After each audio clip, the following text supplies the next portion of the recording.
હે કૃષ્ણ, પાપ વધી જવાને કારણે કુળની સ્ત્રીઓ દૂષિત થઈ જાય છે, અને હે વાર્ષ્ણેય, સ્ત્રીઓ દૂષિત થતા વર્ણશંકર પ્રજા ઉત્પન્ન થાય છે.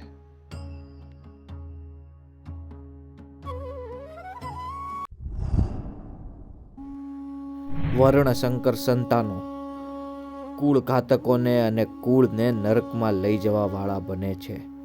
શ્રાદ્ધ, પિંડ અને તર્પણની ક્રિયા લુપ્ત થવાથી તેમના પિતૃઓ પણ અધોગતિ પામે છે.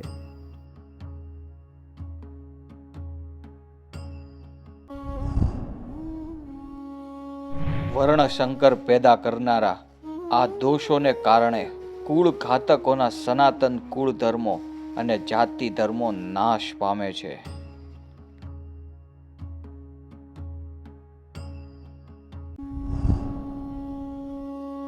હે જનાર્દન, જેમના કુળ ધર્મનો નાશ થયો હોય છે તેવા મનુષ્યનો અનંત કાળ સુધી નરકમાં વાસ થાય છે, એવું અમે સાંભળતા આવ્યા છીએ.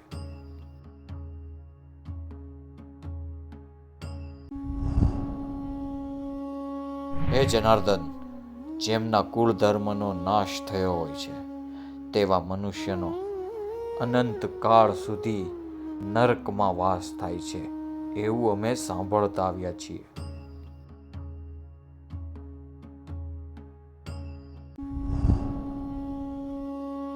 અરે રે, કેવો દુઃખનો વિષય છે કે રાજ્યના લોભ અને સુખની લાલચમાં અમે પોતાના જ સ્વજનોને મારીને મોટું પાપ કરવા તૈયાર થયા છીએ.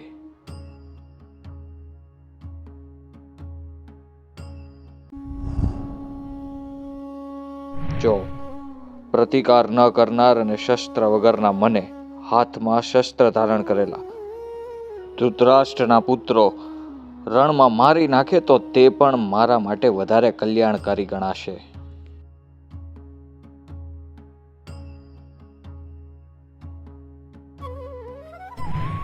સંજય બોલ્યા, રણભૂમિમાં આ પ્રમાણે કહીને શોકથી વ્યાકુળ મનવાળા અર્જુને પોતાના ધનુષ્ય અને બાણ ત્યાગી દીધા અને રથના પાછલા ભાગમાં બેસી ગયા.